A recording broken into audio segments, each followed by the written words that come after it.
Hi, folks. Welcome to UNR Poli Sci in Exile. I'm Dr. Ian Hartshorn. With me, as always, is Dr. Nick Seltzer. How are you, Dr. Seltzer? Hi, Dr. Ian.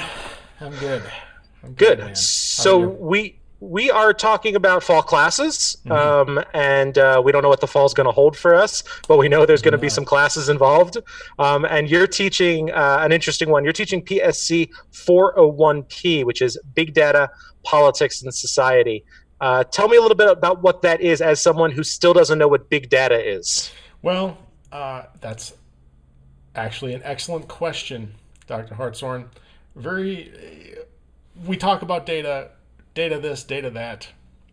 We measure data. People are pretty good at measuring data because most of us, I think, have a sense that there are megabytes, and this has something to do with gigabytes and kilobytes. There's something to do with I don't know what they are, but it's something about how much data there is, right? So we talk about data.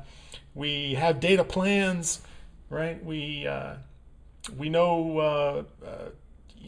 Facebook and Google want our data, right? But what is data actually? Before we even address this question about what is big data, what is data, right? What is data? This class entitled Big Data, Society and Politics, we start with this question, right? And this turns out this goes deep, right? This runs a lot deeper than we think. This data is an epistemological revolution that occurred, and it has a history that is connected with the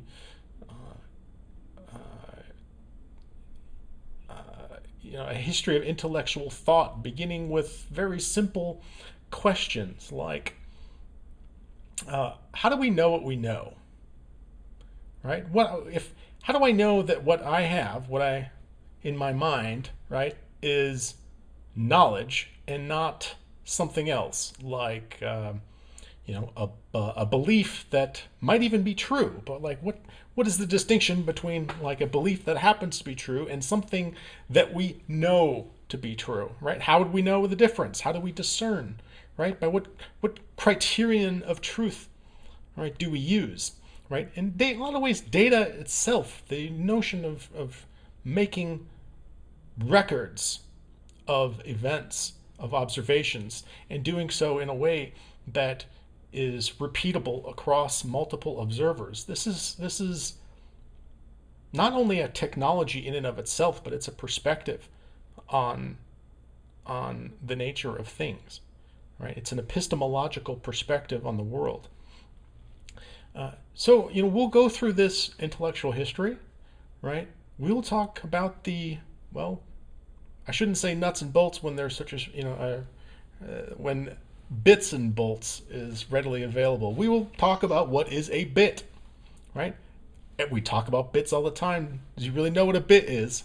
We'll talk about a bit, right? We'll talk about this idea of uh, quantifying information and how it's done and why it's done the way it's done, right? But really, this is only maybe the first third of the course, right? As the course progresses, we're going to be looking at the role of uh, data in our society, right? And this is connected with the broader role of the information in our society. We're all probably familiar with the term knowledge is power, information is power, right? Why is that, right? And if anything, right, the era of big data is really talking about immense asymmetries in the possession of information, right? And Google has an incomprehensible quantity of information about virtually everybody, right? And you don't, right? And further, you don't really even have control of information about you, right? So perhaps we are observing not only a information asymmetry but a power asymmetry. Then we're going to get into the kind of politics of this and ask questions about what is the evolving role of information in our political systems, what implications exist for example, privacy, right? I mean, what is privacy? Privacy is essentially the sort of your autonomy, right, with regards to not only information about yourself, but the ability to uh, engage with other people in private spaces where you can share information privately between you two. Uh, um, Something deeply connected to the very idea of having a relationship with another person, with other people, of organizing, whether it's for personal individual goals or political goals, right?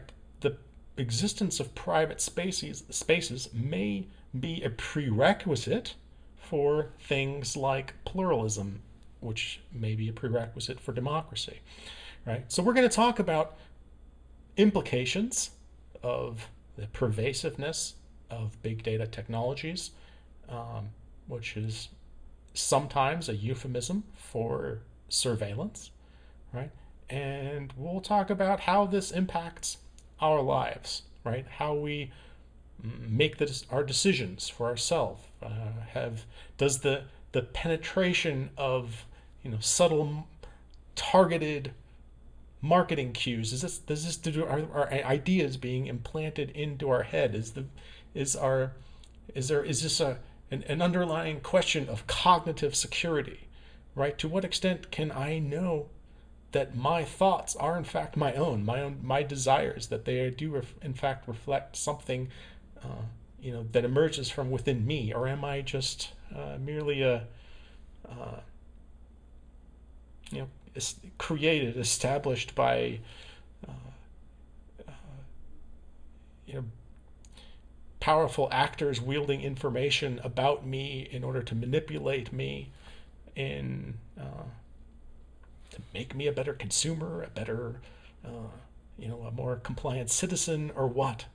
Right. So we'll have these kinds of conversations, and who knows where they'll go. And that's why I like this course, because it's full of conversations that frankly could end up anywhere.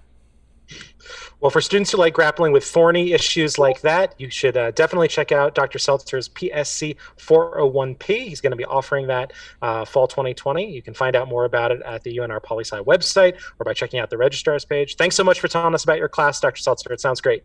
Thanks for talking with me. Bye bye.